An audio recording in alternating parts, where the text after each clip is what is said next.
सभी महापुरुषों ने अहंकार को मिटाने का प्रयास किया, और जिसने मिटाया वही महान बनता है। तमाम कहानियां आप सुनते रहते हैं।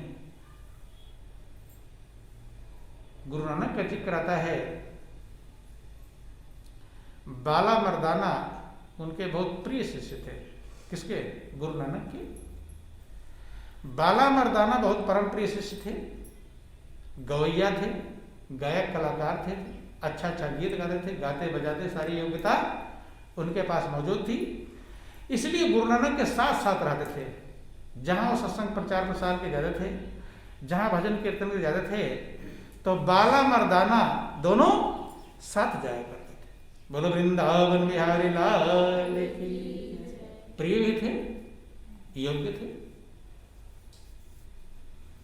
तो लोग सोचते थे कि बाला मर्दाना ही गुरु नानक के बहुत प्रिय शिष्य हैं और यही गद्दी के अधिकारी बनेंगे। क्या बनेंगे? गद्दी के अधिकारी बनेंगे। उनके दो बेटे भी थे, श्री चंद और लक्ष्मी चंद। तो लोग सोचते बेटा तो सारी संपत्ति का मालिक बेटा ही होता है। लेकिन एक बार गुरु नानक ने टेस्ट लिया। क्या लिया? टेस्ट। सोने का कटोरा था और लैट्रिन के गड्ढे में गिरा दिया, जानबूझ कर दिया। जब गिरा दिया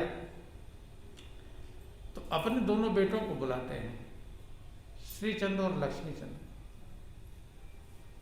कहते कि बेटा, ये मेरे हाथ से सोने का कटोरा फिसल गया और गिर गया इस लैट्रिन गड्ढे में। श्री चंद और लक्ष्मी जो दो बेटे थे उनके कहते हैं कि पिताजी, अपने तो इतने बड़े बड़े सेठ साहूकार, इतने बड़े बड़े राजा महाराजा शिष्य हैं, भक्त हैं, किसी को खबर पड़ जाए कि हाँ गुरु महाराज जी का सोने का कटोरा गिर गया गड्ढे में, तो लाइए मैं किसी को खबर कर दूं, दूसरा सोने का कटोरा मंगवा लूं। उन्होंने कहा चलो रहने दो, कोई बात नहीं। देखो, महापुरुष समदर्शी होते हैं, उनको अपने और पराये में कोई भेद होता नहीं। गौर करना, गुरु नानक की बात से हमें शिक्षा लेनी चाहिए। महापुरुष कहते जो माया है ना, जिसे कहते मैं और मोर तोड़ते माया, जय बस कीने जीव ने काया।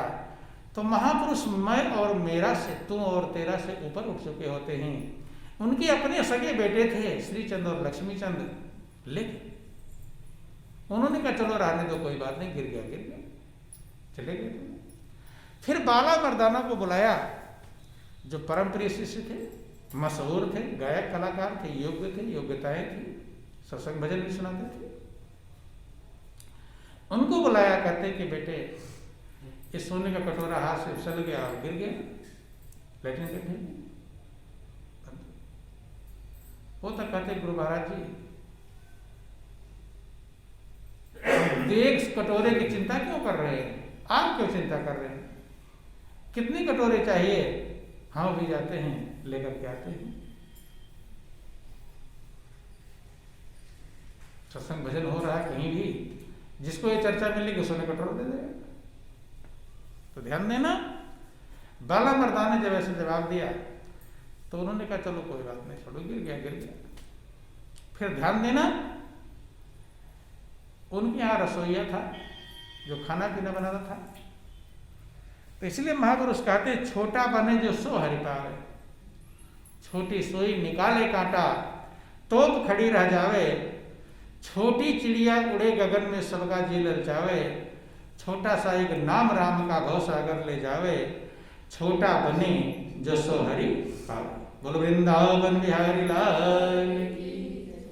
तो लहना था, लहना उसका नाम था, रसोईया था, बर्तन मारता, झाड़ू लगाता, खाना बनाता, सेवादार था, दरबार में सेवा करता रहता था। गुरु नानक ने उससे भी यही बात, देखो ध्यान देना, इन्हीं बेटों से कुछ और कहा हो बाला मर्दाना, सेम वही बात। लहना को बुलाते हैं कि बेटा, लेकर जा रहा सोने कटोरा, फिसल गया गिर गया लैट्रिन गड्ढे में। लेना को कहते गुरु महाराज अभी निकालता हूं। वो जानता है सोने कटोरा है कीमती, वो मिटा चुका है अपने आप को। क्या कर चुका है? मिटा चुका है। उसे लैट्रिन गड्ढे में उतरने से कोई परहेज नहीं है। वो जानता मैं भी मिट्टी हूं, सारा संसार ही मिट्टी है। जो अपने आप को मिट्टी समझ चुका है, दो लोगों को 2-4 बाल्टी पानी भर के रख दिया, 2 लोगों को खड़ा कर दिया, साबुन फाबुन रखवा दिया, डुबकी लगाया, सोने कटोरा निकाला और बाल्टी लोग लेकर खड़े थे, डाल दिया पानी, नहा लिया, धो लिया। गंदगी कोई चिपकी थोड़ा रहा था। महापुरुष कहते हैं कि जो अंदर की गंदगी को नष्ट करना जानता है, जो मन की गंदगी को नष्ट करना जानता है, वो बाहर गंदगी की परवाह नहीं करता। जिसके मन की गंदगी साफ नहीं हुई है, और बाहर की गंदगी जरा सा कुछ करो झंझट हो जाएगी। तो महापुरुष समझाते हैं, लैला ने उसको रगड़ रगड़ कर माजा, रेत से माजा, अच्छी प्रकार से कटोरे को चमकाया, आग पर तपाया शुद्ध करने के लिए, आग पर तपा दिया, फिर साफ किया, दोबारा अच्छी प्रकार साफ करके नहाया धोया अच्छी प्रकार से। उस सोने के कटोरे में 2 फूल लेकर अर्पण कर दिया। फूल लेकर कटोरे में समर्पित कर दिया गुरु महाराज जी के चरणों में, जाकर दंडवत प्रणाम किया, कटोरा अर्पण किया। गुरु नानक ने उस लहना को हृदय से लगा लिया, और वही लहना, ध्यान देना, सिखों के जो दूसरे गुरु हैं, गुरु अंगद देव के नाम से विख्यात हुए। किस नाम से? गुरु अंगद देव। वो गुरु गद्दी के अधिकारी बन गए। गुरु महाराज जी के सारे रूहानी पावर उन्होंने उड़ेल दिया उस लहना के हृदय में, सारी पावर प्रदान कर दी। यदि वो पढ़ा लिखा नहीं था, अनपढ़ था, गंवार था, न गाना था, न बजाना था, न योग्यता थी, न कुछ भी नहीं था, लेकिन एक काम उसने कर लिया था, अपने दिल, अपनी कमियों को, अपने आप को मिटा दिया था, अहंकार को मिटा दिया था, मान बड़प्पन को मिटा दिया था, अपने आप को कुछ नहीं समझ चुका था। गुरु महाराज जी के चरणों में सदैव समर्पित था। समर्पित होने के नाते झंझटें यद्यप हुई, बेटे उनके कहने लगे कि मैं तो आपका बेटा हूं, गद्दी का अधिकारी मैं बनूंगा। बाला मर्दाना कहने लगे मैं तो योग्य हूं। उन्होंने कहा नहीं, योग्य कौन है ये तो पता चल गया। क्या होगा? पहले मौका तुमको हमने दिया था, नहीं दिया था। किसे मौका दिया था? बेटों से कहा पहले मौका तुम्हें दिया था गद्दी लेने का, और उन्हें क्या पता है गद्दी लेने देने वाली बात हो रही है। बल वृंदावन बिहारी लाल की जय। उन्हें तो सोने कटोरे वाली बात थी, गद्दी वाली तो बात होती नहीं। अगर एक आदमी जो निकाल देगा उसे गद्दी मिलेगा तो कूद भी जाते। क्योंकि मनुष्य के अंदर जो लोभ की भावना होती है वो अलग चीज होती है, हृदय की निर्मलता अलग चीज। ध्यान देना। तो वही लहना गुरु अंगद देव के नाम से विख्यात है। सिखों के दूसरे कितने महान बन गए, रसोईया का काम करने वाला, खाना बनाने वाला। महापुरुष कहते हैं भक्त को ऐसा होना चाहिए कि प्रभु जैसा हमें रख दे हम उसी में राजी हैं। आपको भी घर में कोई होता है, जैसा कह दो वैसा करने लगे तो आप उससे खुश होते कि नहीं? होते कि नहीं होते? और कहो इधर चले उधर, खुश होंगे? यही हाल वहां आप उससे खुश होते हैं, यही हाल मालिक का है। प्रभु भी उससे खुश होता है। प्रभु जैसे रखे उसमें हम राजी हो जाए। तो लैला उसमें राजी था। तो रसोई का काम है, उसी में मगन है, सेवा कर रहा है, सिमरन कर रहा है, ध्यान कर रहा है, भजन कर रहा है। जो भी मौका मिला हुआ है, महापुरुष कहते हैं भीख मगावे तो का घट जाए। भगवान अगर हमसे भीख मंगवाने लगे तो हमारा क्या घट जाएगा? घट जाएगा? वो मंगा सकता है? नहीं मंगा सकता है। अभी आपको अपाहिज बना दे, अपंग बना दे और ऐसी बीमारी लगा दे जो घर वाले दूर भागने लगे। कोरोना से वैसे दूर भागते हैं नहीं, अपंग बनाते, अपाहिज बनाते, ऐसी बीमारी लग जाए जो कोई 4 दिन सेवा करे फिर सब छोड़ने लगे, तिरस्कार करने लगे, तो हो सकता है हमें आपको भी भीख मांगने का नंबर आ जाए। नहीं मंगा सकते, प्रभु तो कुछ भी कर सकते हैं। ध्यान देना। तो भक्त कहता है भीख मंगावे तो का घट जाए और राज दे तो का बढ़िया है। कहते अगर प्रभु मुझे राजगद्दी पर बिठा दे तो मेरी कौन बढ़ाई। ये किसकी है? ये मालिक की कारीगरी है। वो राजगद्दी से उतार कर भीख मंगा देगा, भीख मंगाने से राजगद्दी बिठा देगा। तो इसमें ना हमारी कोई छोटापन है भीख मांगने में और ना राजगद्दी में कोई बड़ापन है। ये तो मालिक की कारीगरी है, मालिक की व्यवस्था है। तो संसार में प्रभु की कृपा मौजूद रहती है। लेने वाला ले लेता है, न लेने वाला नहीं ले पाता। कोई अपने हृदय को, ध्यान देना, हंस होता है, हंस हंस मोती चुगता है। क्या चुगता है? मोती। तो आपके ऊपर निर्भर करता है, हमारे आपके ऊपर निर्भर करता है कि हम अपने हृदय को हंस वाला हृदय बनाना चाहते हैं या कौवे वाला हृदय बनाना चाहते हैं।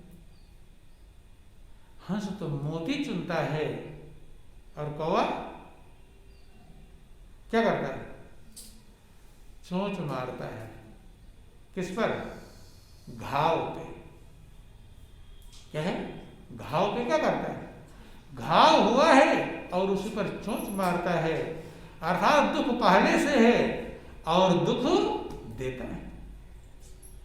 तो अब हमारे आपके ऊपर निर्भर करेगा कैसा अपने हृदय को बनाना चाहते हैं, कैसा संस्कार अपने अंदर डालना चाहते हैं। हंस वाला संस्कार डालना चाहते हैं।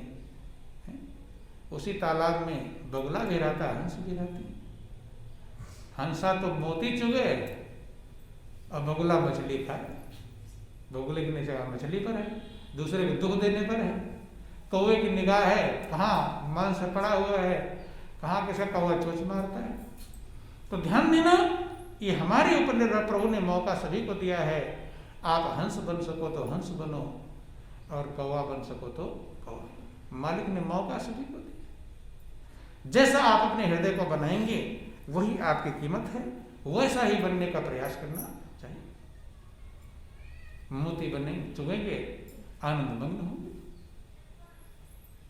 कोयल और कौवे एक रंग के होते हैं, रंग में कोई फर्क नहीं होता, लेकिन कोयल के अंदर गुण है अच्छी बाड़ी का कि कागा काको धन है और कोयल काको दे, मीठी बैन सुनाए के सबको बस कर ले।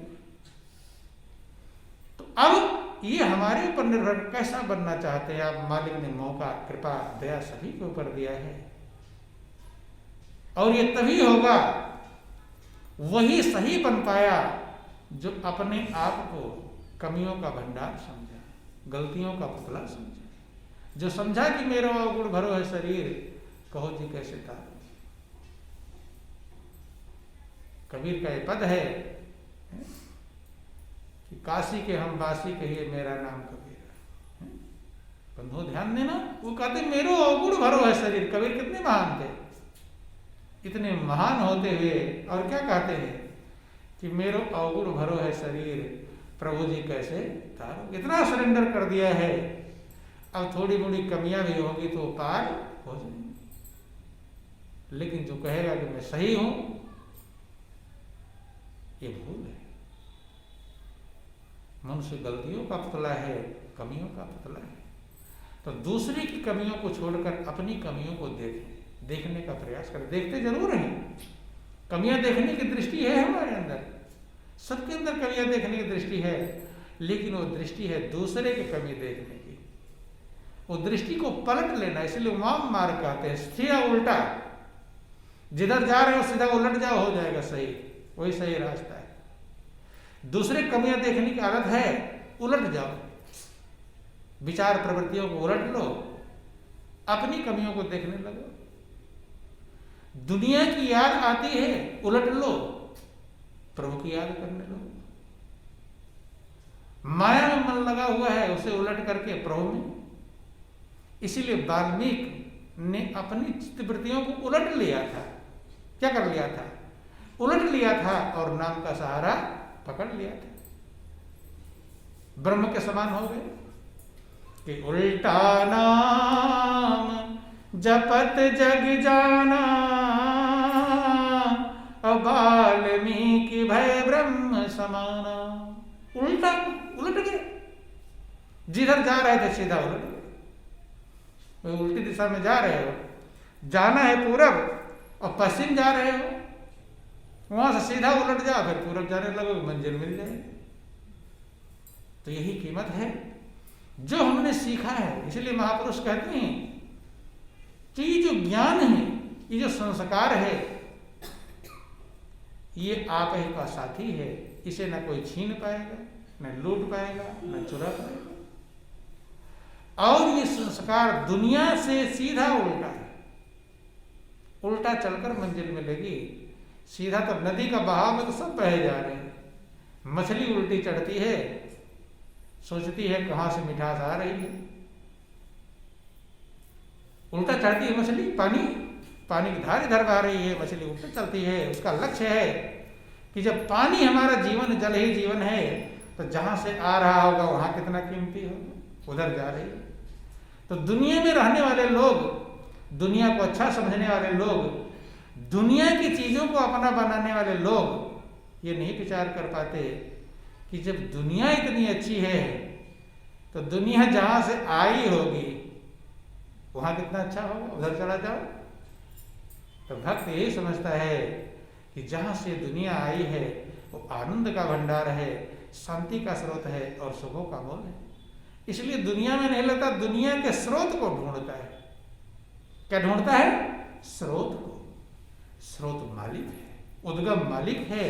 जहां से उद्गम है दुनिया का, जहां से सारा संसार, उसको ही सब जग ढूंढ रहा, जिसका यह जगमग चित विलास। दुनिया इतनी सुंदर, दुनिया बनाने वाला कितना सुंदर हो। उधर जाता, जाना शुरू ही कर दे तो जीवनानंद मग्न होने लगता है? अब कहीं जाने लगते हैं आप, अभी पहुंचे नहीं तो यहीं से गदगद होने लगते हैं, नहीं होने लगते। अगर उधर आप चल भी पड़े तो आनंदमग्न होने लगेंगे। पल पल अनमोल बीत रहा है, संभालें, कहीं ऐसा न हो, ऐसा बन जाए कि प्रभु आपको अपने आप बुलावा भेज दे। क्या भेज दे? बुलावा भेज दे। इंतजार करे, भगवान भी भक्त का इंतजार करते नहीं करते, लेकिन ऐसा हम बन जाएं। यही जीवन कीमत है, यही जीवन का सार है। अधिक कुछ ना कह करके आपके समय भी हो गए हैं। बोलिए प्रेम से गुरुदेव महाराज की जय, श्री सच्चिदानंद भगवान की जय। बोल वृंदावन।